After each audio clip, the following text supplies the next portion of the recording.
Here, you can exercise your rights to freedom every day without leaving your home. We don't just say, we do. It's the Stain City way.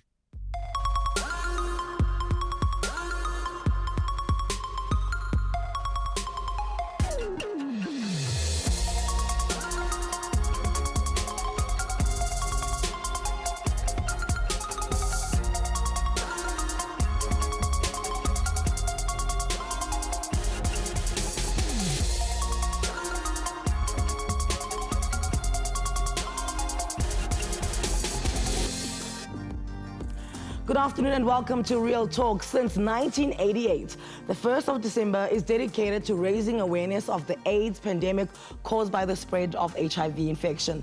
Living with HIV is no longer a death sentence, and people who are living with the virus can have a positive, healthy, and a meaningful life. My first guest was diagnosed with HIV in 1997.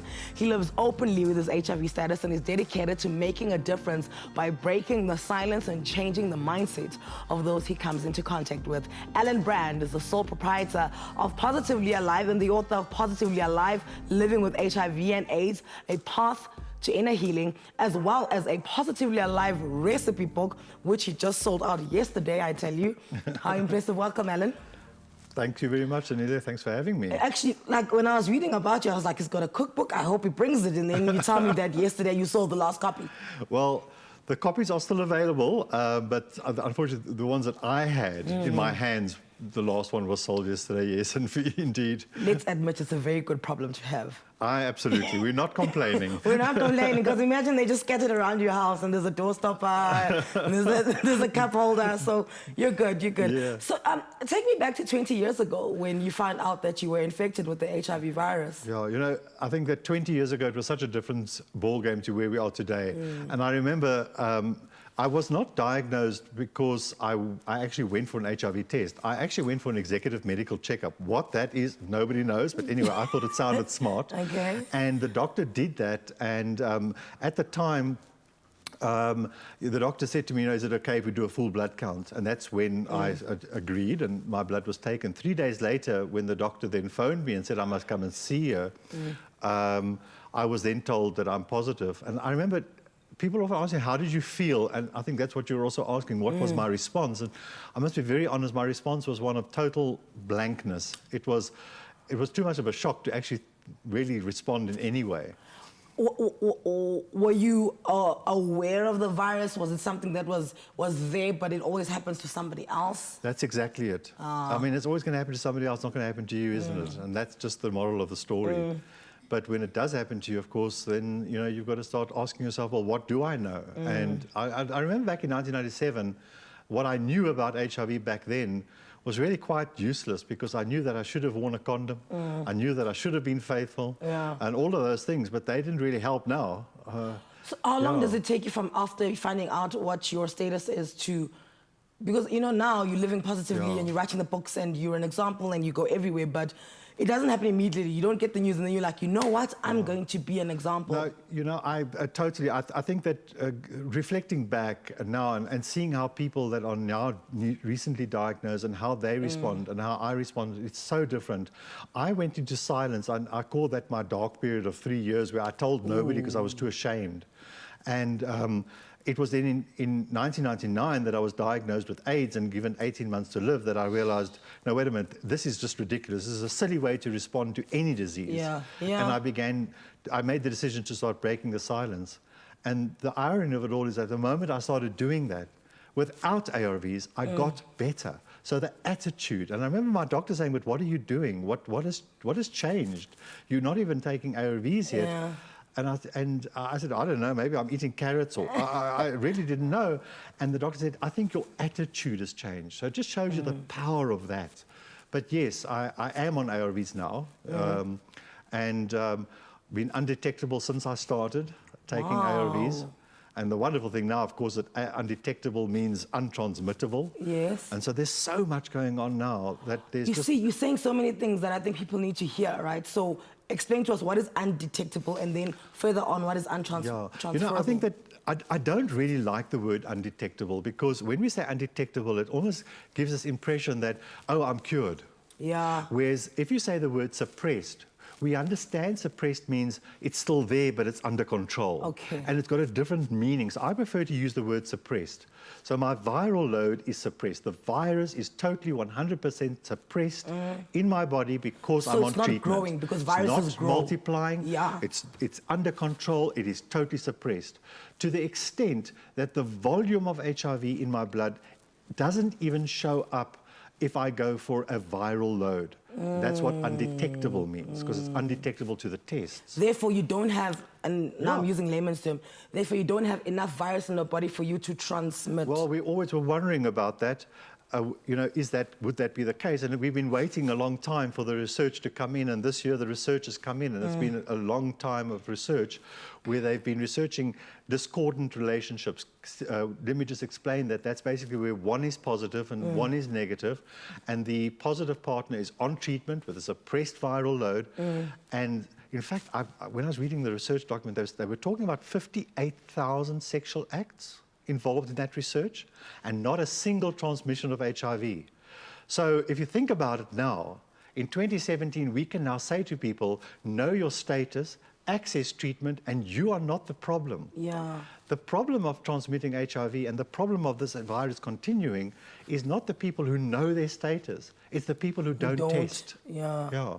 And in fact, it also breaks the stigma, because I no longer have to be ashamed of my status. I now can say, I'm HIV positive and I'm suppressed. And I don't have to be stigmatized anymore around my status. I think you might start a rap career. I'm suppressed and I'm not depressed. We should take this act on the road. Yeah. Okay, so because you're going to come back a little bit later with, and I'm going to pair you up with a doctor so we can run through myths and stigmas. Please, at all times, send your messages in. I want to go through numbers, because I know at a point your CD4 was below 200. Yes. Would you say that was your unhealthiest time living with the virus? Yes, indeed, very, very much so. I mean, I remember people at that stage, even in the workplace, because I mean, most of my work that I do is workplace related. And at that stage, I wasn't open. I was beginning to open up, and there were rumors going around because of how ill I looked. I'd lost 25 kilograms. I didn't even have a voice. I wouldn't be able to be interviewed by you at all. I don't have a voice today, so we would be fine. No, mine was gone. And so yes, that was a bad time. But and it hasn't always, and I think that's a myth as well, because often we look at people living with HIV and we get this idea that it's just been plain sailing. Yes, it has been a road, and it has been a difficult road at times, but I've never given up. And I've had the most amazing support from my partner, from my children, and from my family. And I really am blessed by that, because those people have kept me going, and they've given me a reason to keep on fighting and saying, I'm not going to embrace this. I want to live. So whilst, you're living positively, and you're aware, of the research and the fact that, 2017 and beyond means that having the virus is not a death sentence. When it comes to your children, are you extra like dad on them? Like, you better be using protection, you better be checking your status, you better make sure that your sexual partners are tested. Like, are you extra? Yeah. Well, I don't know. I think that, with my daughter, for instance, when she invited me for coffee, and I know she's watching this, so listen carefully, Nadine. When she invited me for coffee and told me that she's actually having sex. Oh, Lord. Is that what for people any do these days? father, that is like a nightmare story. And I just took a deep breath and thought to myself, this is an opportunity. She's actually told me, that means I can ask the right questions. Okay. And I immediately said to her, have you and the partner tested? Yeah. And she said, yes, we have. Dad, you're an example to us, and we know exactly what to do. So I didn't have to have that talk, because my life was already there teaching, and so that was easier. All right, Alan, we'll be back later in the show. Geez, Nadine, really? You take your dad for coffee to tell him that you're doing the nookie? Wow! He'll be back later in the show to talk about healthy living. So send your voice messages if you have any questions. If you need any help or advice, we'll have a helpline. We'll have the helpline numbers on the screen throughout the show. After the break, a woman who suffered devastation when a boyfriend knowingly infected her with HIV. She'll share her story. Stay right where you are.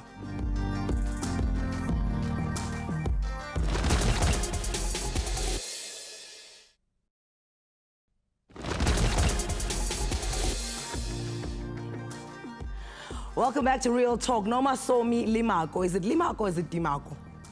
Limako. There we go. Lomasomi Limako has been openly living with HIV for the past 9 years after she contracted HIV from someone that believed that HIV could be cured by sleeping with someone with a disability. She is wheelchair-bound because of polio and a single mother of twins. She has overcome her own stigma and despair and became an activist to highlight the plight of people living with disabilities and HIV/AIDS. We welcome Nomasomi to Real Talk. Thank you for your time. Thank you.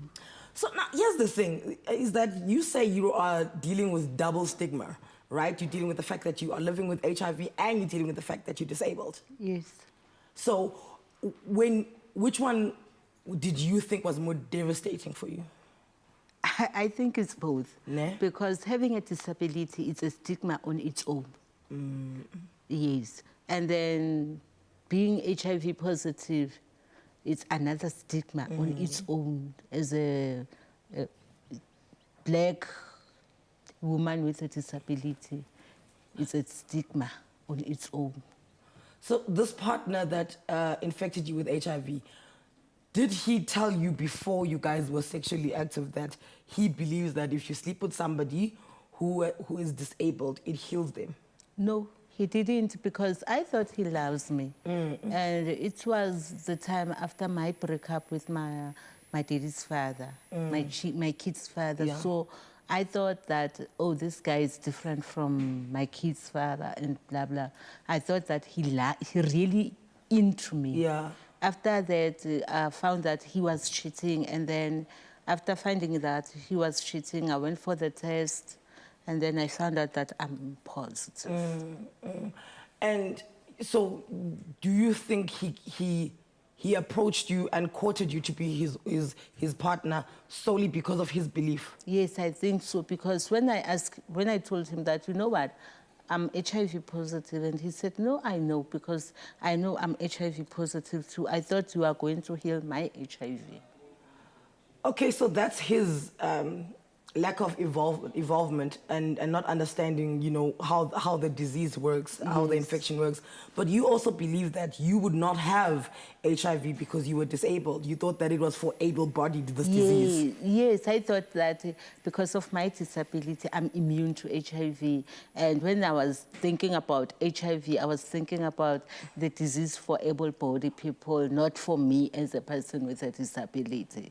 Is that something you heard somewhere? Is that something that you just kind of assumed for yourself? No, I just assume for myself because as a person with a disability, I believed that when there's no person with a disability who disclosed that he's having HIV, so which means we are immune to HIV. Okay. That was my belief and everything.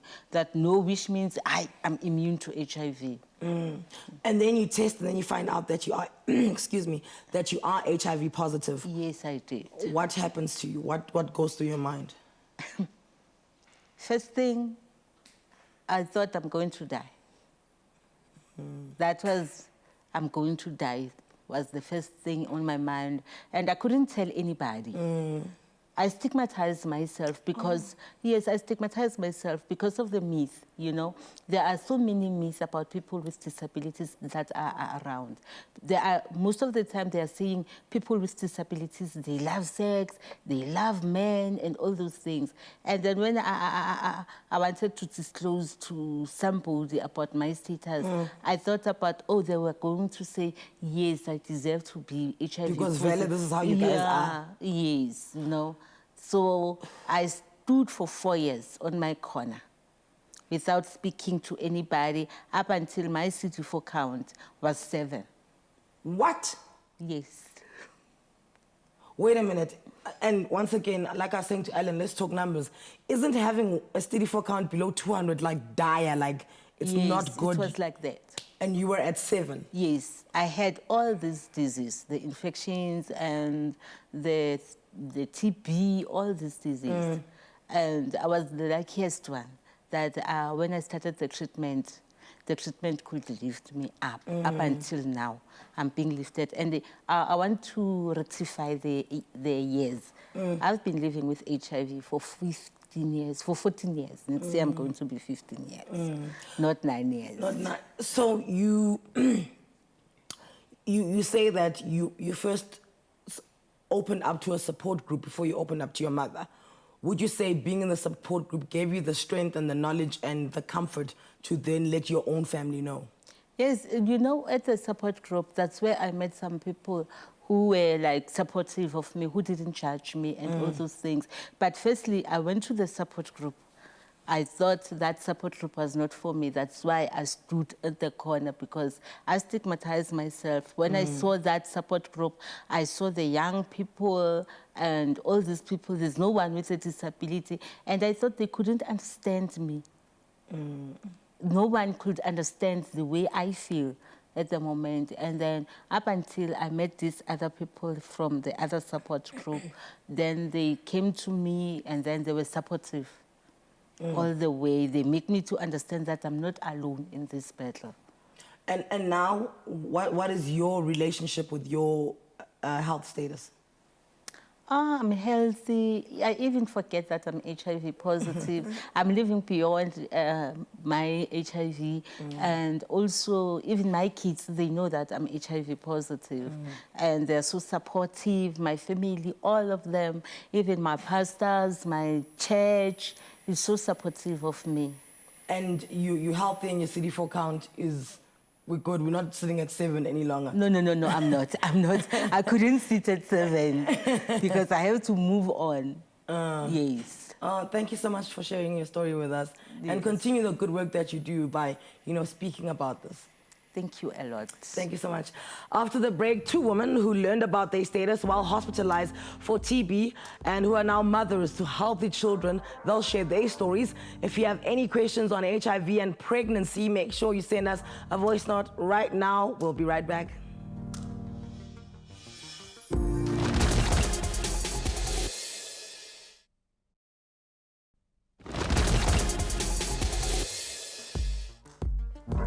When medical staff were asking Hani Stevenson to do an HIV test in 2011, she refused.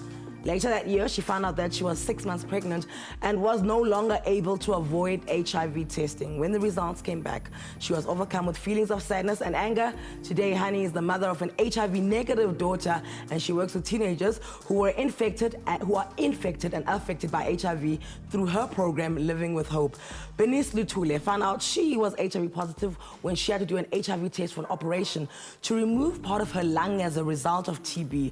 At first, she kept her status a secret, became active and stayed positive at all times. She wanted to have children and research whether it would be possible to have a healthy baby. She gave birth to a beautiful baby boy in 2003. We welcome Hani and Bernice to Real Talk. Now, Hani is very nervous. Do you want to take a deep breath? There we are. Bernice, you also say you're nervous, but you don't look it like... I think I'm more calm now. You look like you and I could swap and life would be really okay. So you refuse to take an HIV test. What? Did you know at the back of your mind that something's up? Not necessarily, Anele, but why? Yeah. It was more of why. I mean, I'm in a committed relationship, and for as long as I've known, I've been in a committed relationship, and I'm with this partner of mine. And where will I be getting this HIV from? You know, the myth behind HIV being contracted by sleeping around, and that was just it. I'm so glad you said that, because immediately when we think AIDS and when we think HIV, we think a person who just sleeps with people all the time, whereas and my mom used to say this to me, Anele, it will come into your house. Exactly. So don't just, be protected by the fact that you are this high-moraled person, and nothing will happen to you. And all of it. So you fall pregnant, and then the doctors say you must take an HIV test. Do you say yes? No, I didn't, because the reason why I was in hospital was for my lung failure. And now suddenly comes this pregnancy. And now everything started flocking in. Now the HIV. Okay, now what's next? And I remember used to making jokes like, okay, maybe next time when I go for my checkups, I'll be diagnosed with cancer or sugar diabetes. So For me, it was a joke at first, up until I saw myself going, lost thinner. weight, yes. Okay. And now reality checked in. Bernice, you found out because you were in hospital to have an operation on your lung as a result of TB. Yes, that's true. Now, when you are sick with TB, does nothing say to you that there's a bigger issue here? And how can your doctors diagnose you and know that you've got TB, but they don't know that you've got HIV? Anele, you know, when I had TB, I've been suspecting that I could be HIV positive. And, you know, the TB raised, you know, that suspicion more higher. And when I had to test, I wasn't ready, but I was forced because of the operation. And I only tested for HIV. And, you know, after testing, I didn't even go and ask for my results. And no one even came back to me and say, here are your results. And I thought, oh, looks like, you know, I'm in the clear. But I was still, you know, a bit worried until I went to a TB hospital. That's when the doctor read my results. Those results that I took at the other hospital where I had an operation, they had to transfer, you know, all my information. And he had to read that out loud in a word, like, do you know your HIV status? I said, no. Because, you know, I didn't know. Because I tested, I didn't even check. I said, no. And then he said, what? How come you don't know? It's right here in your file. You are positive. And we're like, 8 in a room. 10 points for sensitivity, doctor. Thank you. He just didn't care. He just looked at sick people with TB because it was a TB hospital. And, you know, I looked at him and I couldn't hear anything he said after that. Like, everything was blank. But, you know, I think I was relieved, like, confirming that. Yeah, you're not in, okay. It's a bit of a relief because once you know something, you know how to tackle it. Exactly. And that's how I felt too. You know, as much as I was in denial about it, as much as I refused accepting it, I knew at the back of my mind that it can be possible, you know?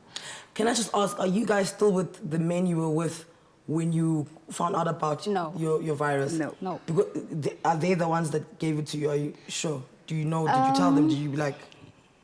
We teach people on not pointing fingers. Okay. Because you cannot really tell where you contracted HIV from. However, one has been better ever since I've walked out of the relationship. Okay. So I think, is that safe to say? Yes, but you know, with me, it's a different case because the man that I know has infected me. When I found out that he died, committed suicide, that's when I thought, oh my God, I could be positive. Oh. And he's already dead. All I need to do is move on, forgive myself and forgive him wherever he is. And unfortunately, we were not even in a relationship. It's something that happened like once off and, you know, so I didn't even want to like focus on him. I just wanted to focus on getting better. I just wanted to focus on living beyond this HIV, you know. Okay, so there's a WhatsApp voice note. Somebody asking you a question, both of you can answer it. Hi, Anele. What I want to know is that how do you tell a person that you're HIV positive, like on your first date? How do you tell someone that you're HIV, and how do you know if they're going to accept you or not? Well, you don't know if they're going to accept you or not. That much I can tell you. Yeah, Right? true. But I could answer by saying it's worth a shot. I mean, if you also would have to look at the person and the intentions. Because you can't just go around telling people that I'm HIV positive and the next thing you leave, you are being left disappointed. But if you can tell with the intentions of a person, then that's when you can take it to a next step. But I normally advise on the 5 minutes of your time with that person. When you see that I like this person and this person tend to like me back, why not? Yeah, it has been hectic for me because you first think, I need to see where's this thing going. And I had a lot of disappointments and, you know, rejections, but now I've moved on from that. What I do now is, the first thing that I do is disclose my status. Whether I like you or not, whether your intentions are pure, clear, or whatever, I just talk about my status because of the experiences that I had of rejections, of people feeling, you know, disappointed, and because it hurt me, the process, and I just didn't know. I couldn't be sure, but now I have decided that what I'm going to do is I'm going to disclose the first thing. And it helps, it works for me. And what works for me is going out public, talking about my status. Like, when I'm there, people know who is Bernice, you know? And then they don't say, yo, ubatla ngwanyana ole, wakula, you know? People will know who is Bernice. Bernice is positive. So you don't have to, people don't have to like gossip about you. Yeah, it's not like something that they can hold against you, so you know? that's one of the things that is helping me, that people know who is Bernice. And if you come to approach me, you know who I am. All right. And it helps with breaking the stigma as well. Yeah. You know, you don't get to stigmatize yourself because you don't really worry about what people think about you. So if someone comes to you and approaches you and you start off by saying, hey, kinahani, and then I'm living with one lung and I'm living with HIV, I've got 2 kids, it gives you a chance to go. And if you want to stay and listen to Honey's story, then by all means. Yes. Yeah, guys, your story, fascinating, enlightening, and refreshing. Thank you for your time, Honey. Thank you for your time, Bernice. These two are definitely an inspiration to people with breaking the negative stigma when it comes to people living with HIV. If you have any more questions about pregnancy and HIV, send us a voice note, because after the break, Dr. Viola Baba will be here. She joins us to talk about HIV and pregnancy. I mean, these ladies are here. They have children who are HIV negative. We want to find out how that happens. Don't go anywhere.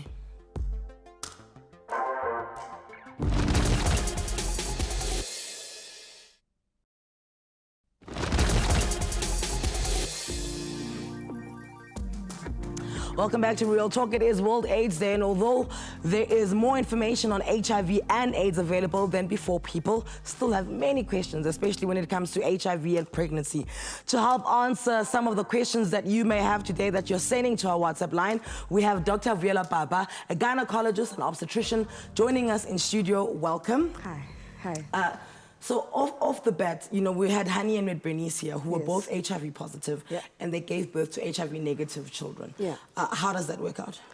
Okay, so Honey, if I remember correctly, she was started on treatment, and she found out she was HIV positive at 6 months, and which in a lot of women in South Africa, that's when they go and attend an antenatal clinic, and they get an HIV test, and they get started on... Is it compulsory to have an HIV test when you're pregnant? In the state institutions, yes. Okay. Okay. So everyone gets counseling, and they get tested, and given the results, and then they get started on treatment on the same day. However, women in private practice, it's not so straightforward. Women in private practice still have leeway to refuse an HIV test, which is where some of the problems are.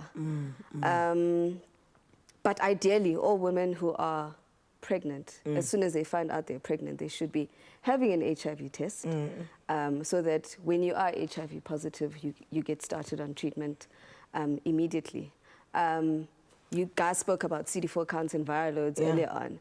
And the reason we want to start the treatment earlier is to drop that viral load, which is the amount of virus multiplying in your body.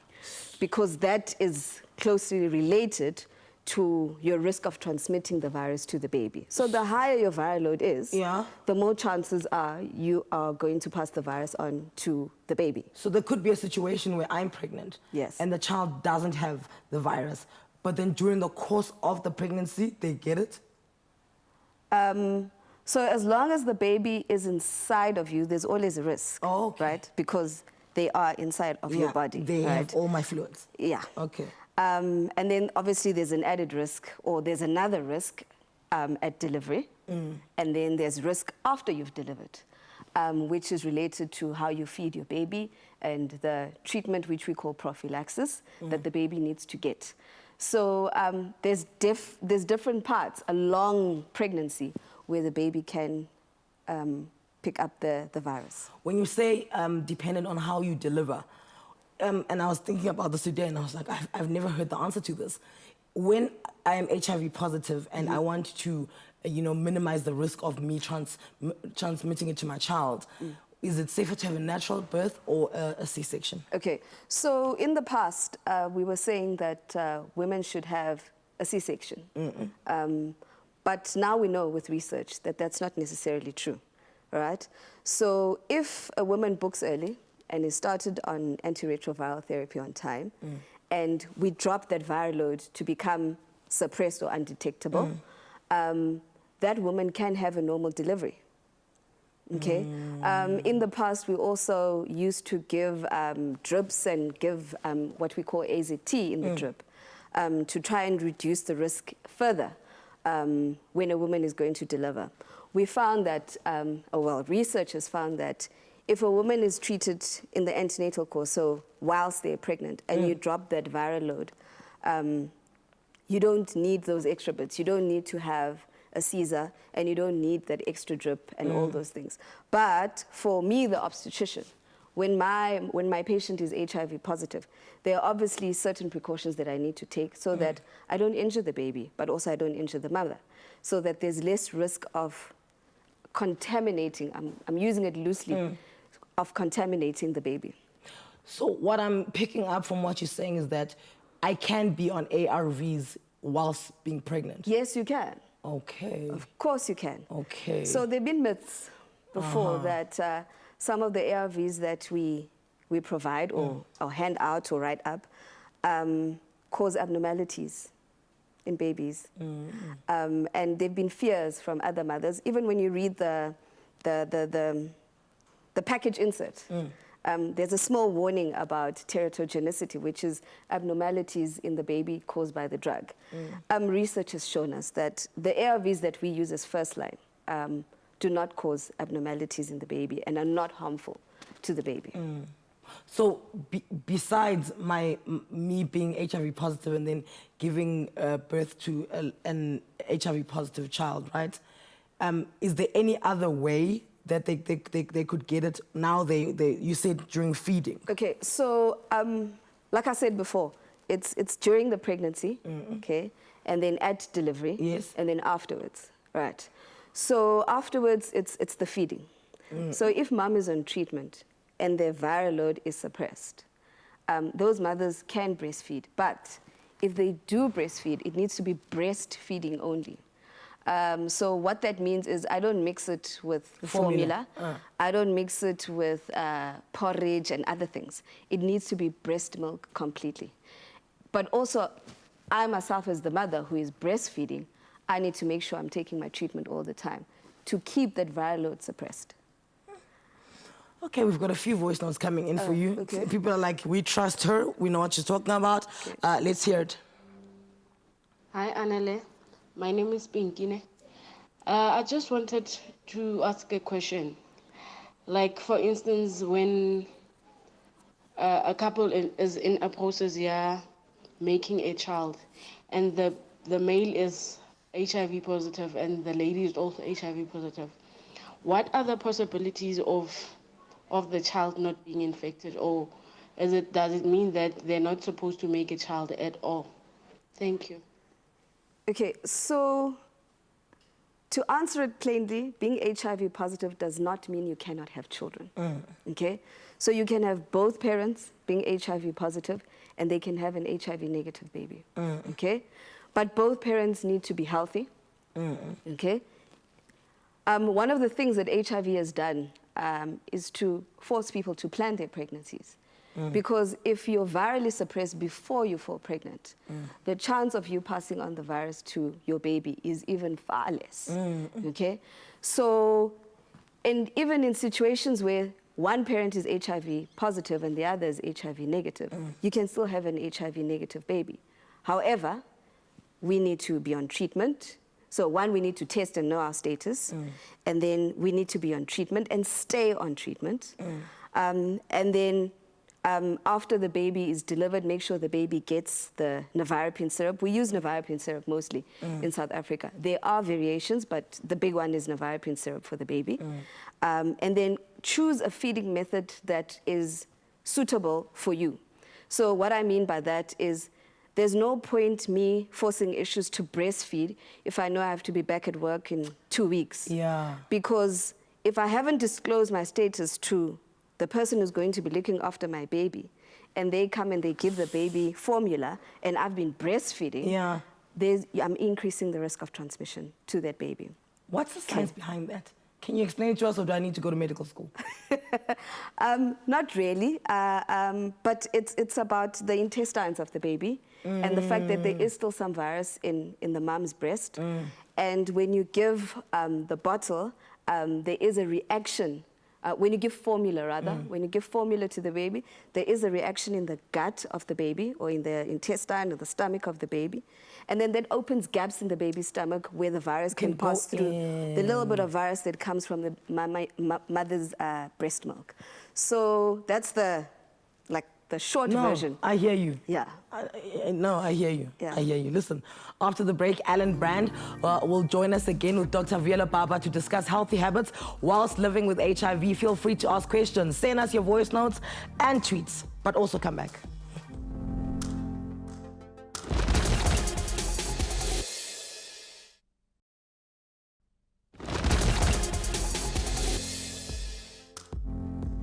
And welcome back to Real Talk with Anele. Only on SABC3, the stage is yours. We've lost so many people because of denial and a lack of knowledge when it comes to HIV/AIDS. A healthy lifestyle is vital when you are living with HIV. Actually, it's vital, Jay, when you are just being Jay. Let's not just allocate it to living with HIV. Alan Brand, author of Positively Alive recipe book, joins us again with Dr. Viola Baba to talk about the do's and the don'ts. First things first, you find out you've got HIV, right? You're HIV positive and you must make lifestyle choices. It's like you're not allowed to drink, you're not allowed to smoke, you're not allowed to go out at night. You see your face, there we go. Talk to us, tell us the truth. No. Okay, so being HIV positive doesn't mean you stop living. Okay, so yes, you need to live a healthy life, exercise, eat right, get enough sleep. But you don't just stop doing the things that you were doing before. Allow me to say that I was talking to Alan earlier on, and he was saying that he was talking to some boys or men, and they were worried that when they found out they were HIV positive, they wouldn't be able to drink, have sex, or go out. And that's not true. You don't stop doing the things that you were doing before because you're HIV positive. Yes, you need to change a few things. If you're a heavy smoker, you're definitely going to have to cut down. You need to cut down on your drinking if you do drink. Stop if you really have to. And if you are really unwell, which is most people in our country find out they're HIV positive when very late in very late, and when they're unwell. So at that point, obviously, you need to recuperate, get your body up, take your medication, take your medication, take your medication. I'm doing it deliberately. Take your medication, so that you do get better up, get up and up and about again. Yeah. Alan, earlier we spoke about your recipe book, and now this is about healthy lifestyle and, the choices that you make. Why are your books specific to the HIV virus? I think that I got asked so many times because of the fact that I was living well and healthy and, as I say, positively alive, not HIV positive. People will ask me, what do you eat? And I kept on saying, I don't have a special recipe. I just eat what's in the fridge. But people continuously ask me that question, and I got an understanding that people really, really wanted to know, is there some golden bullet? Is there something that I need to eat and something that I mustn't eat, and, et cetera, et cetera. And the recipe book was really designed to bring about the just general knowledge about healthy eating. And it's not about somebody being HIV, it's about immune health. So it's about eating for your immune system. It's about eating for immune health. And everybody benefits from that. Understanding why we need to eat out of the 5 different food groups, why we need to eat balanced meals and things like that. And, yes, as the doctor was saying, this morning speaking at in Rustenburg, I asked a very big audience of men, what is it that is frightening you that makes you not want to test? And of course they immediately said fear. And I said, what do you fear? And I'm trying to get to the bottom of what is it that you are so afraid of, because it has not changed anything in my life. Yeah. And it doesn't need to if you choose to not let it. And of course, they immediately went into, well, I can't have sex. And so I thought, no, you can have sex. I still have sex. I'm 58 and I still have sex. You know. Good God. Good God, yes. And you can drink, but again, understanding what that means. Because if you're taking antiretrovirals, all drugs, doesn't matter whether it's antiretrovirals or any chronic medication, You have to be it's eating. got to be excreted. Yeah. First of all, yes, you've got to eat. You've got to Yeah. have something in your stomach when you take it. But also, your body's got to excrete that drug after it's been used. So it either is going to go through your kidneys or your liver. And alcohol goes through your liver. So if you're going to take ARVs that are also going through your liver, you might be very healthy with HIV, but you might be ending up with liver failure. So it doesn't mean don't have a glass of wine, don't have a beer, but don't have a six-pack. Yeah, don't exhaust your organs because they're also working somewhere else. Yeah. All right, That's so we've right. got a voice note question. Both of you can answer this one. Hi, Anele. I'm 7 months pregnant and I got tested positive. I then told my partner and he got tested and it was negative. So we've been dating for almost 3 years now. I just wanted to find out what might be the cause. Why am I positive and he's negative? Okay, so I've seen a lot of that. Okay. Yeah. I've seen a lot of that, and the first advice that I would give is your partner needs to be tested again in about 3 to 6 months. Because there could be a window period. Yes. Okay. Our bodies are different, they're unique, so we all react differently to the virus, okay? And therefore, antibodies show up at different points in time in the test, because the test is antibody-based, okay? So that's the first thing. So it does happen, and there are people who are carrying the virus. When they do the test, they are negative, but they can still pass it on, okay? So, but like I say, this situation of my partner is negative, I'm pregnant, I tested it, I'm positive, I see a lot of it, and it does happen, but partner needs to be retested again. But I heard that I've heard of this carrier thing where you're carrying it and you can pass it on. But when you test, it's not there. But I also heard that it can only happen with males. Females can never just be carriers. Am I talking stock fair nonsense? As far as I know, yes, that funny situation is true. But why do we not speak about it more? Is it because we don't want to because there's still more, because there's still more research that is being done. Because HIV is it's one of those things that I say it's forced us to stop being lazy, because it evolves a lot, and it boggles even the biggest minds in medicine. And like I say, this scenario that has come through the voice note, I've seen it a lot of times. Well, I can echo that as well. I've also had those the very same questions very, very often. And it is also about the ability of the immune system. Let's just take the men and the women issue. In many cases, the man is working, has got a job, and maybe even is getting a meal at work. Whereas the woman might be immune suppressed before she gets HIV. Obviously, if a virus enters both of them at the same time, there's going to be a difference in response to that virus getting a hold because of the strength of the immune system. Doesn't mean that women are weaker, doesn't mean that men are stronger. It just means it's logical, but sometimes it's very difficult to explain. So, because there's not a one answer for any one of these questions, and I think that's important to put forward. And it is very right what Doc says, is that you must remember the window period, and the partner that is testing negative at the moment must bear in mind that he might be in the window period, and therefore the test might just be showing him as not having seroconverted, and he might seroconvert going forward. Another question before we go. If we're both HIV positive, I'm HIV positive, my boyfriend's HIV positive, that doesn't mean that now we can just throw condoms away, right? And be like, well, we're both here, let's go at it. Why? One is what we've just talked about now, that our bodies respond differently to the virus. My genetic makeup is unique. So the way your partner is going to respond to the virus is going to be different. But also, when in women especially, you want to prevent other STIs. And I'm just leaving it simply there that, yeah. Before we go... Just to add to that, just remember that also there are different strains of HIV. So you don't only have HIV-1, you've got HIV-1 and HIV-2. And if the partner is not being faithful and is picking up another virus, you might get reinfected with another strain of HIV. Oh, God. So, but just remember also what I was saying in the earlier insert, that if both partners are on treatment with suppressed viral loads, the risk of actually HIV transmission between the two of them would actually be eliminated. But the risk of those STDs, which doctor refers to, of course, which is going to influence your health, is very important to take into consideration as well.